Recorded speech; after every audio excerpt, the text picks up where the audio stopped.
Деновиве ве слушам како изложувате невистини. Велите градоначалникот крадел. Ако градоначалникот крадел, немаше да има толку капитални проекти низ општина Василево. Вие велите градоначалникот имал куќи, станови и што ли уште не. Ајде извадете документи или имотни листови за се што поседува градоначалникот.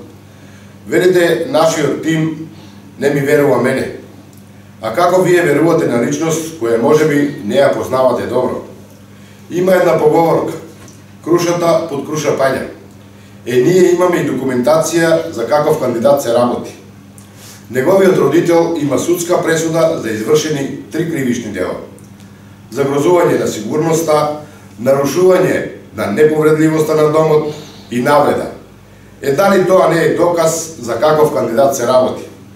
Ве гледам со голема нервоза сте во улога на потпарол.